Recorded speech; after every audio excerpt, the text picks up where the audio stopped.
Hello everyone, welcome to my channel. B.Ed or P.hd? B.Ed কৰিম নে P.hd কৰিম? এই বস্তুটোক লৈ পেলাই মেজৰিটি ষ্টুডেণ্টৰ কি হয় কনফিউজন থাকে।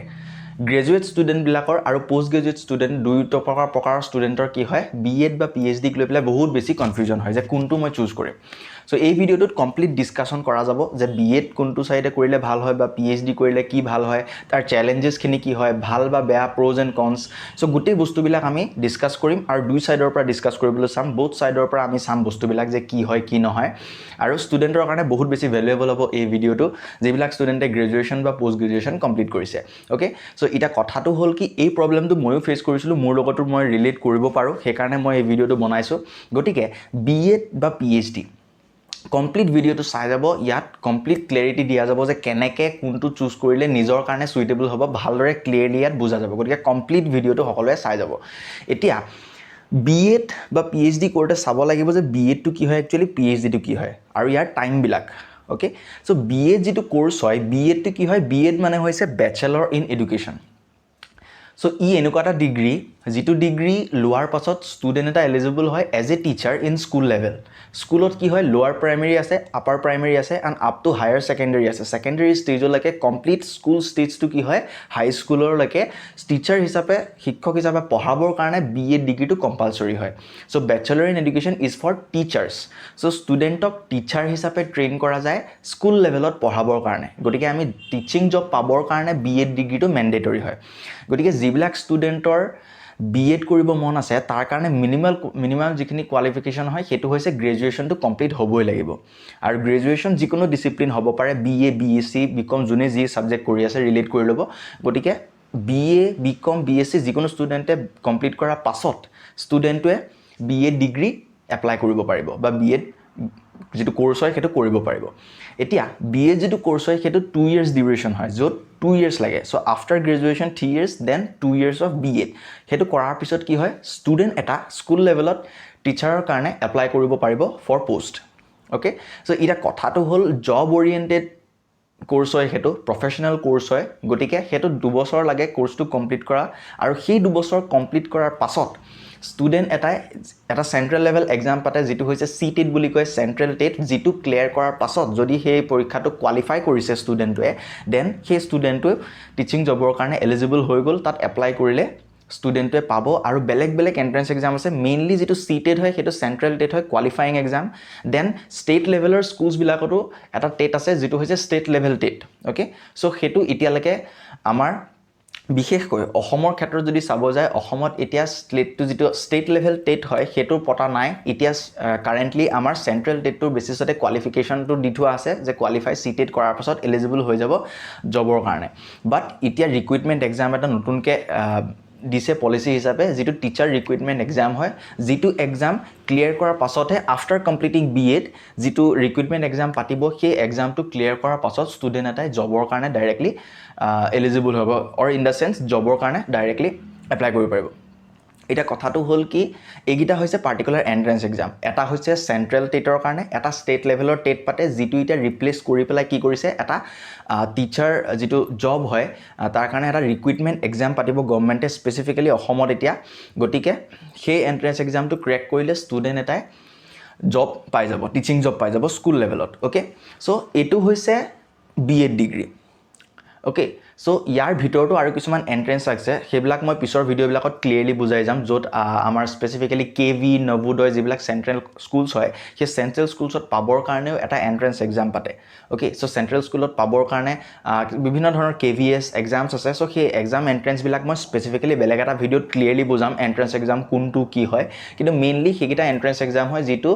গ্ৰেজুৱেশ্যন 2 years যিটো B.Ed হয় সেইটো কমপ্লিট কৰাৰ পাছতে জবৰ কাৰণে এলিজিবল হৈ গ'ল। গতিকে আমি কি গম পালোঁ যে যিটো টাইম ডিউৰেশ্যন হয় B.Edৰ কাৰণে সেইটো বহুত কম হয়। মানে 3 years গ্ৰেজুৱেশ্যন কৰাৰ পাছত ষ্টুডেণ্টক যদি আৰ্লি ষ্টেজত জব লাগে, দেন B.Edটো যদি 2 বছৰ কৰি লয় ষ্টুডেণ্টটোৱে, দেন সি ডাইৰেক্টলি এণ্ট্ৰেঞ্চৰ কাৰণে এপ্লাই কৰি পেলাই কোৱালিফাই কৰিলে সি বহুত কম টাইমত এটা জব কাৰণে সি পাই যাব, টিচিং জব সি পাই যাব। অ'কে, সো সেইটো হৈছে B.Ed। নাও নেক্সট কামছ টু P.hd। এতিয়া এই P.hd লৈ পেলাই কনফিউজন কাৰখিনি হয়, যিবিলাক ষ্টুডেণ্টে অলৰেডি গ্ৰেজুৱেশ্যন কমপ্লিট কৰিছে, কৰাৰ পিছত যেতিয়া ষ্টুডেণ্টে পোষ্ট গ্ৰেজুৱেশ্যন কমপ্লিট কৰিলে, That means PG যিটো মাষ্টাৰ্ছ বুলি কয় MSc MA MCom যিকোনো সাবজেক্টত মাষ্টাৰ্ছ কমপ্লিট কৰাৰ পাছত এটা ষ্টুডেণ্টৰ কনফিউজনটো আহি যায় যে মই এটা B.Ed লাইনত যাম নে মই PhD লাইনত যাম এটা B.Ed লাইনত যাম যেটো B.Edৰ কথাটো মই কলোৱে গতিকে মাষ্টাৰ্ছ কৰা ষ্টুডেণ্ট এটাই B.Ed কৰিব পাৰে এগেইন স্কুল লেভেলত জব পাবৰ কাৰণে ক্লিয়াৰ গতিকে মাষ্টাৰ্ছ কমপ্লিট কৰাৰ পাছত 2 বছৰ যদি হি B.Edত ইনভেষ্ট কৰে দেন শৰ্ট টাৰ্মত হি জবৰ কাৰণে এলিজিবল হৈ গল টিচিং জব এটা হি পাই যাব গভৰ্নমেন্ট জব বা যিকোনো প্ৰাইভেট স্কুলতো B.Ed থাকিলে ভাল জব পাই যায়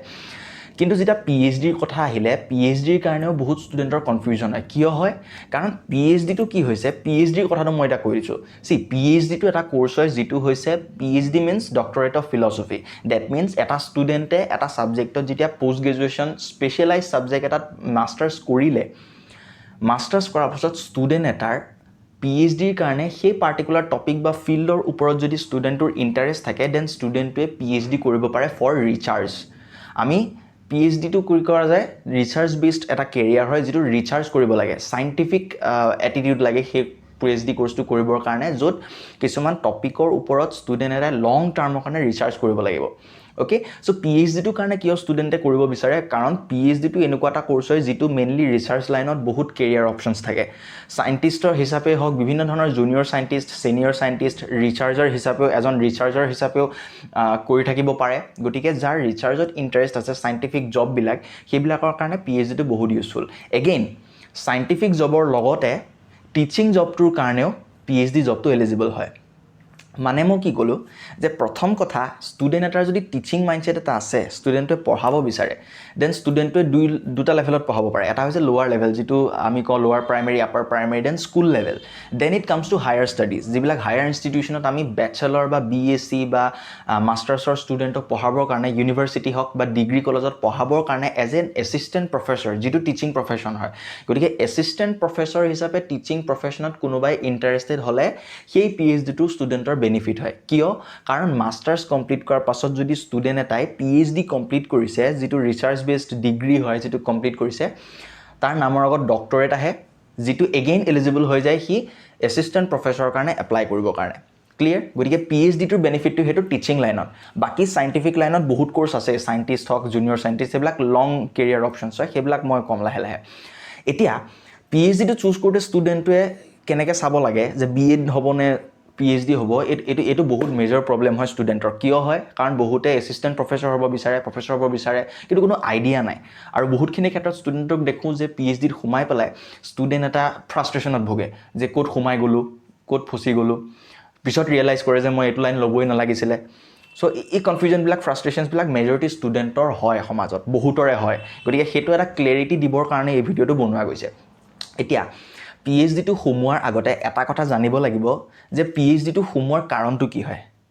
if you are ready for doing a job in teaching line বা এছিষ্টেণ্ট প্ৰফেছৰ হিচাপে দেন মই প্ৰথম কথা কৈছো এতিয়ালৈকে যেটো UGC গাইডলাইনছ হয় UGC গাইডলাইনছ মতে কি হয় আফটাৰ কমপ্লিটিং পোষ্ট গ্ৰেজুৱেচন মানে মাষ্টাৰ্ছ কমপ্লিট কৰাৰ পাছত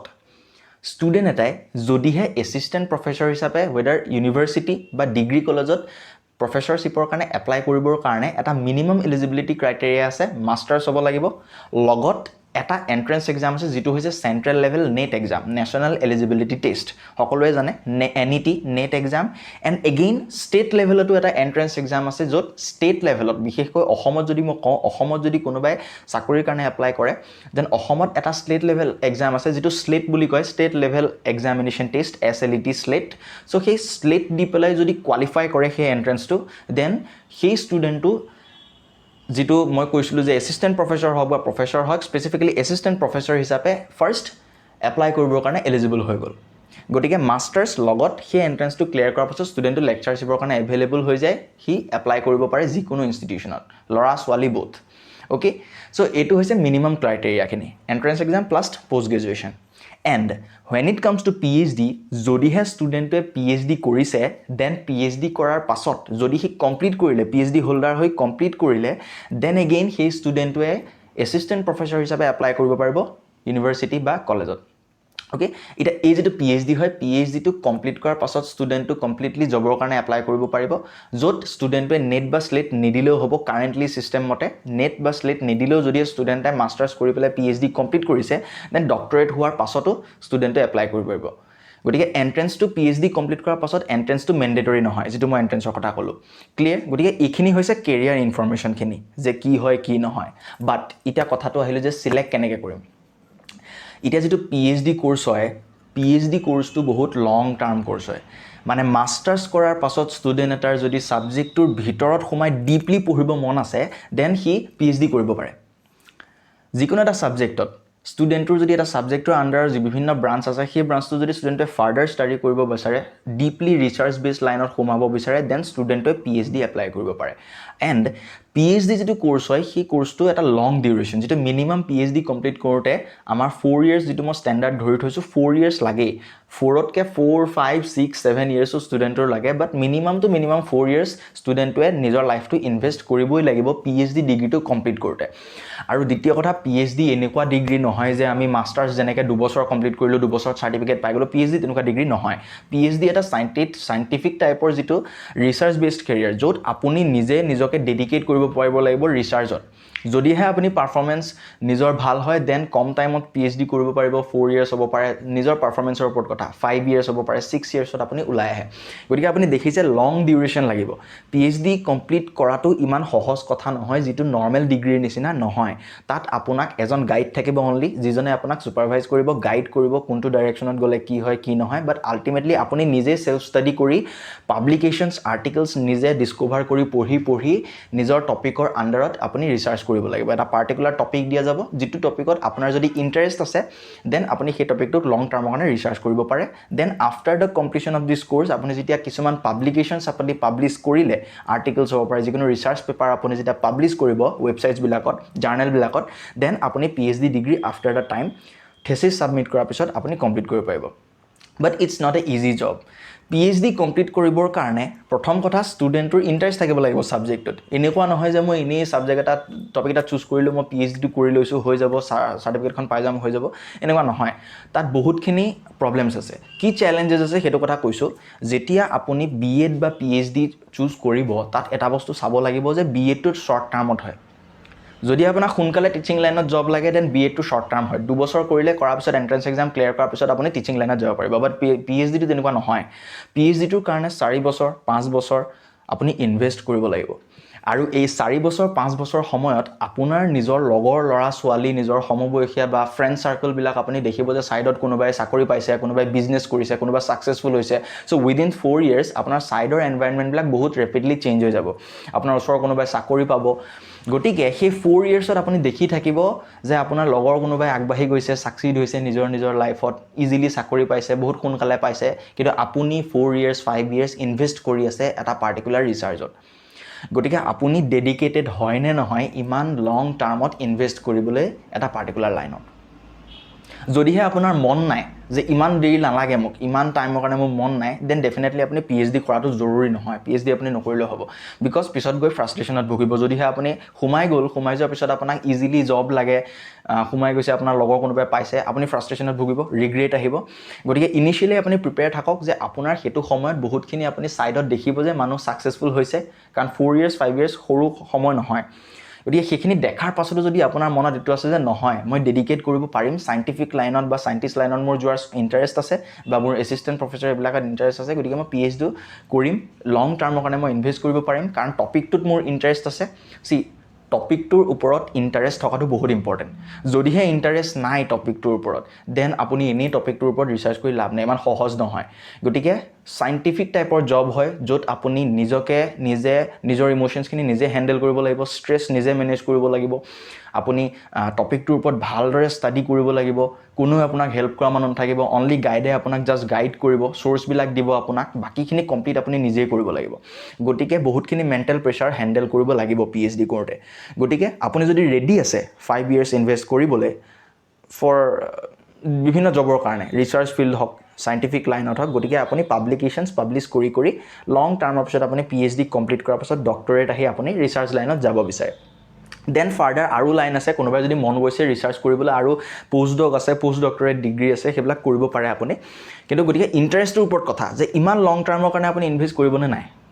গতিকে সেইটো প্ৰথম কথা চাব লাগিব এটা নেক্সট কথাটো দেখো যে PhD টো বহুতে PhD টো আসলতে এসিস্ট্যান্ট প্ৰফেসৰ হওক বা যিকোনো ক্ষেত্ৰত বহুতক দেখো PhD টো জাস্ট সোমাই যায় যে MSc কৰিলো বা মাস্টাৰ্স কৰিলো যিকোনো সাবজেক্টৰ এতিয়া কি কৰিম এটা PhD ত সোমাই যায় PhD তেনেকে নোসোমাব কিয় কৈছো যে PhD তেনেকে সোমোৱা কোৰ্স নহয় যদিহে আপুনি ইন্টাৰেস্ট নাপায় পিছত বহুত বেছি প্ৰবলেমত ভুগিব নৰমালি দেখা যায় BSc বা ব্যাচেলৰত কোনোবা এটা সাবজেক্টত যেতিয়া স্পেশালাইজেশন লয় অনাৰ্স লয় তেতিয়াও বহুত স্টুডেন্টৰ প্ৰবলেম হয় বায়োলজি এনেকুৱা এটা সাবজেক্ট কোনোবা স্টুডেন্টে চুজ কৰে যাৰ বায়োলজিত ইন্টাৰেস্টে নাই ম্যাথছ কোনোবা এটা সাবজেক্টত স্টুডেন্টে চুজ কৰে যত ম্যাথছৰ স্টুডেন্টৰ কমপ্লিট পাৰফৰমেন্সে ভাল নহয় গতিকে তাতে প্ৰবলেম ফেস কৰে মানুহে গতিকে 3 ইয়াৰ্স অফ গ্ৰেজুৱেচনতে ইমান বেছি সাবজেক্ট সিলেকশনত প্ৰবলেম হৈ যায় high secondary science arts commerce choose কৰোতে স্টুডেন্টৰ প্ৰবলেম আৰু ভুলকে চুজ কৰাৰ পিছতটো প্ৰবলেম আহে লগত যদি PhD নিচিনা 4 বছৰ 5 বছৰৰ কোৰ্সত আপুনি কোনো ডিসিজন লোৱাকে সোমাই যায় হেতু হ্যান্ডেল কৰাটো বহুত ডিফিকাল্ট হৈ যাব কাৰণ জীৱনভৰ হেতু এটা ফ্ৰাষ্ট্ৰেচনছ হৈ থাকিব যে মই ভাল পোৱা নাই পঢ়ি পেলাই মই কি কৰিম কি নকৰিম গতিকে এটো এটা চ্যালেঞ্জিং টাস্ক হয় গতিকে যদি আপোনাৰ ইন্টাৰেস্ট আছে লং টাৰ্মৰ কাৰণে অলপ সময় ৰবৰ ইন্টাৰেস্ট আছে পেশেন্স আছে আপোনাক ডাঙৰ ভাল ৰিসাৰ্চ লাইন টা পাবৰ কাৰণে যদি আপোনাৰ পেশেন্স আছে দেন PhD লাইনটো আপুনি চুজ কৰক B.Ed লাইনটো এটা চুজ নকৰিলেও হ'ব ওকে সো প্ৰথম হেতু কথা কলো জব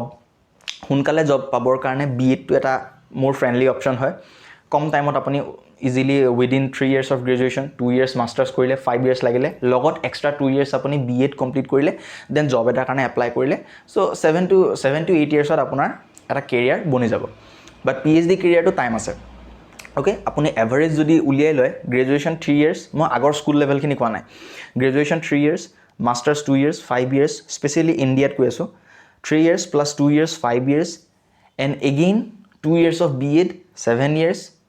হেতু 7 years B.Ed ৰ লগত PhD যদি কৰে B.Ed নকৰি পেলাই সেই B.Ed 2 years ৰ ঠাইত কি হৈ যাব 4 বছৰ PhD আহিব ধৰি লৈছো মই 5 বছৰ লাগিলে গতিকে 5 years of PhD plus 5 years of graduation and masters গতিকে 10 বছৰ 11 বছৰৰ এটা ডেডিকেশন হয় গতিকে এটো এটা সময় লগা বস্তু গতিকে হিমানখিনি সময় আপুনি ইনভেস্ট কৰিব পাৰিব নাই গতিকে মই টাইমৰ এভাৰেজটো আপোনাক দি দিলো এটা 7 years এটা 10 years 11 years আপোনাক লাগিব গতিকে কোনটোত আপুনি যাব বিচাৰে ইমান টাইমৰ কাৰণে আপুনি চাই লওক যদি ইন্টাৰেস্ট আছে যেন ডেফিনেটলি যাব পাৰে দেন ইন্টাৰেস্টৰ ওপৰত কথা আৰু B.Ed ডিগ্ৰীটো কি হয় B.Ed ডিগ্ৰীত যিখিনি বস্তু আছে B.Ed ত মেইনলি টিচিং লাইনৰ কথা আছে কেনেকে টিচিং স্কিলটো ডেভেলপ কৰিব পাৰি বেছিভাগ থিওৰিটিক্যাল কনসেপ্ট আছে লগত সাইকোলজিৰ কিছুমান কনসেপ্ট আছে পেডাগজি বুলি কয় লগত অকমান ম্যাথমেটিক্স আছে সায়েন্সৰ ষ্টুডেন্টে অলপ ম্যাথমেটিক্স পায় কিন্তু বাকিখিনি ওভাৰঅল থিওৰিটিক্যাল কনসেপ্ট হয় বেসিক্যালি সাইকোলজিৰ কনসেপ্ট আছে লিটাৰেচাৰ কনসেপ্ট আছে গ্ৰামাৰ আছে গতিকে এইখিনি বস্তু আছে লগত প্ৰ্যাকটিক্যাল কিছুমান কনসেপ্ট আছে সেইখিনি বস্তু B.Ed ত আছে আৰু PhD কমপ্লিটলি সাইন্টিফিক লাইন গতিকে এই দুটা চুজ কৰতে হেতু বস্তুৱে সাৱধান হ'ব ক্লিয়াৰলি মই ক্লিয়াৰিটি এটা দিছো যে কোনটো কেনেকে চুজ কৰিব লাগে হেতু বস্তু আপোনালোকে নিজৰ মতে চাই লওক ইন্টাৰেস্ট থাকিলেহে PhD সাবজেক্ট ভালদৰে সিলেক্ট কৰিব আৰু ইয়াৰ এটা মই কথা কম যে কোনোবাই যদি PhD কৰিব বিচাৰিছে তাৰ কাৰণে ফাৰ্স্ট অপচনটো আহিছে যে ষ্টুডেন্টে PhD টো ভাল পাম নে নাপাম ইনিশিয়ালি গম নাপায় যে মই ভাল পাল নে নাপাম কাৰণ টপিক এটা চুজ কৰাটো ইমান সহজ নহয় সো তাৰ কাৰণে মই এটা টিপস দিছো যে যেটা মাস্টাৰ্স কৰি আছে বা গ্ৰেজুৱেচন বা মাস্টাৰ্স কৰি আছে আপোনাৰটো এটা প্ল্যানিং আছে অবভিয়াসলি মই ধৰি লৈছো আপোনাৰ এটা প্ল্যান আছে যে PhD কৰিব পাৰো দেন আপুনি মাস্টাৰ্সত পাৰিলে যিমান পাৰে এটা বা দুটা প্ৰজেক্ট বা internship on this particular topic যিকোনো এটা টপিকত যাৰ যদি আপোনাৰ ইন্টাৰেস্ট আছে বলে মোৰ এই পার্টিকুলার ব্রাঞ্চটো ভাল লাগিছে দেন সেই ব্রাঞ্চটোত আপুনি এটা সার্টিফিকেট বা প্রজেক্ট রিলেটেড ইন্টার্নশিপ কোনোবা ইনস্টিটিউশনত internship summer internship winter internship বহুতখিনি থাকে সামার স্কুল প্রোগ্রাম থাকে সো বিভিন্ন তেনেকুৱা প্ৰোগ্ৰাম বিলাক 2 months 3 months 4 monthsৰ কিছুমান ইন্টাৰ্নশিপ প্ৰোগ্ৰাম থাকে সেই প্ৰোগ্ৰাম বিলাক আপুনি এটেন্ড কৰক যত আপোনাৰ সেই পাৰ্টিকুলাৰ টপিকটো যেটো আপোনাৰ ইন্টাৰেস্ট আছে তাৰ লগত ৰিলেটেড প্ৰজেক্টস কিছুমান কৰিবলৈ ট্ৰাই কৰক কাৰণ হেবিলাক শৰ্ট টাৰ্ম হয় আৰু কি হয় প্ৰজেক্ট নিচিনা বস্তুবিলাকে আপোনাক কি দিব আপোনাক এটা ফ্লেভাৰ দিব ৰিসাৰ্চ কেনেকুৱা হয় ৰিসাৰ্চত কি প্ৰবলেম থাকে ৰিসাৰ্চত কি ভাল সাইড আছে কি বেয়া সাইড আছে সো বুথ সাইড আপুনি প্ৰজেক্ট কৰিলে আইডিয়া পাব যে কেনেকুৱা হয় ৰিসাৰ্চ লাইনটো কি প্ৰবলেমছ আছে গতিকে সেই বস্তুখিনি এক্সপেৰিয়েন্স কৰিবৰ কাৰণে 4 ইয়াৰ্ছত এটা ৰিস্ক লোৱাতকে তাৰ আগত আপুনি 2 মাহৰ 3 মাহৰ কিছুমান ইন্টাৰ্নশিপ কৰি লওক যদিহে সেই ইন্টাৰ্নশিপ বিলাক আপুনি কৰে আপোনাৰ এটা আইডিয়া আহি যাব যে ইয়েস মোৰ এনেকুৱা ইন্টাৰ্নশিপ কৰি ভাল লাগিছে মই কিছুমান আৰ্টিকলছ পেপাৰ লিখি মই ভাল লাগিছে পঢ়ি ভাল লাগিছে সাবজেক্টটো কোৰ্সটো পঢ়ি মোৰ ইন্টাৰেষ্ট আহিছে দেন ডেফিনেটলি ইয়াত মই যাব পাৰিম গতিকে সেই বস্তুটো এটা আইডিয়া বা ফ্লেভাৰ এটা পাবৰ কাৰণে সেই কোৰ্চবিলাক কৰি লওক তাৰপিছত ইণ্টাৰেষ্ট যেতিয়া আহি গৈছে গম পাইছে যে নাই ইণ্টাৰেষ্ট আহিছে then you can go for PhD গতিকে সেইটো হৈছে আপুনি স্মাৰ্টলি সেই বস্তুটো আপুনি কৰিবলৈ ট্ৰাই কৰক যে পাৰিলে প্ৰজেক্ট ইণ্টাৰ্ণশ্বিপ সেইবিলাক সেইটো কৰিলে কি হ'ব আপুনি এটা আইডিয়া পাব যে মই PhD কৰিম নে নকৰিম গতিকে সেই বস্তুটো হৈছে এটা সৰু কথা সেই বস্তুটো যদি চাই ল'ব পাৰে বহুত সুবিধা হ'ব আপোনাৰ কাৰণে গতিকে ইনষ্টেড এইবিলাক বস্তু এভইড কৰি ডাইৰেক্ট PhDত সোমোৱাতকৈ আপুনি সৰু কিছুমান চাৰ্টিফিকেট কোৰ্চ কৰি চাওক ক্লিয়াৰ গতিকে এনেকৈ আপুনি B.Ed আৰু PhD দুটা বস্তু চাব পাৰিব লং টাৰ্মৰ কাৰণে ইনভেষ্ট কৰিবলৈ পেচেঞ্চ আছে যদি B.Ed নকৰি PhDৰ কাৰণে লাগক আৰু শ্বৰ্ট টাৰ্মত যদি আপোনাক জবৰ প্ৰয়োজন হৈছে দেন আপুনি B.Ed বেচেলৰ কমপ্লিট কৰক তাৰপাছতো আৰু হায়াৰ লেভেল পঢ়িব মন গ'লে পঢ়িব পাৰে কিন্তু B.Edটো এটা জব অৰিয়েণ্টেড প্ৰফেচনেল স্কিল হয় যিটো আপুনি একুৱায়াৰ কৰিব পাৰে গতিকে হোপ আপোনালোকে এটা ভ্যালু পালে অলমোষ্ট এটা আইডিয়া পালে কেৰিয়াৰ ৰিলেটেড যে কেনেকৈ বস্তুখিনি কি হয় ক'ত পাবৰ কাৰণে কি এণ্ট্ৰেঞ্চ দিব লাগে কি দিব নালাগে গতিকে এইখিনি এটা আইডিয়া থুলমূলকৈ দিলোঁ ইয়াৰ পিছত আৰু বিভিন্ন ধৰণৰ ডিটেইলছত কৈ যাম এই এণ্ট্ৰেঞ্চকেইটাৰ বিষয়ে মই বেলেগ এটা ভিডিঅ' বনাম এই এণ্ট্ৰেঞ্চকেইটা কি হয় কি নহয় ক'ত কি এণ্ট্ৰেঞ্চ লাগে সেই বস্তুবিলাক মই পিছত বুজাম PhD এণ্ট্ৰেঞ্চ হওক বা সৰু সুৰা B.Edৰ এণ্ট্ৰেঞ্চ সেইবিলাক মই পিছত ভিডিঅ'বিলাকত মই বুজাই যাম গতিকে আশা কৰোঁ আপোনালোকে এটা ভ্যালু পাইছে গতিকে আপোনাৰ যদি ভাল লাগিছে কনচেপ্টটো বা মই যদি ক্লিয়াৰিটি দিব পাৰিছোঁ দেন আপোনালোকে এই ভিডিঅ'টো শ্বেয়াৰ কৰক ফ্ৰেণ্ডছ ফেমিলিজ এই বস্তুবিলাক শ্বেয়াৰ কৰক এটা এটা এৱাৰনেছ দিয়া গৈছে যে কেনেকৈ চিলেক্ট কৰিব লাগে গতিকে ভাল লাগিলে ছাবস্ক্ৰাইব কৰি দিব চেনেলটো লাইক কৰিব আৰু লগত শ্বেয়াৰ কৰিব গতিকে এইখিনিকে ক'লোঁ আৰু এনেকুৱা ইনফৰ্মেটিভ ভিডিঅ' লৈ আহিম ভিডিঅ'টো ভালদৰে চাই থাকিব আৰু কিবা যদি কনফিউজন আহিছে কমেণ্ট বক্সত কমেণ্ট কৰক কিবা যদি মোৰ কমেণ্টবিলাকত কিবা খেলি মেলি পাইছে বা কোনটো কৰিলে ভাল হয় কোনটো কৰিলে ভাল নহয় নিজৰ কিছুমান আইডিয়া দিব বিচাৰিছে আপুনি দিয়ক কমেণ্ট বক্সত কমেণ্ট কৰক অপেনলি গতিকে থেংক ইউ আৰু এনেকুৱা ভিডিঅ' বনাই যাম থেংক ইউ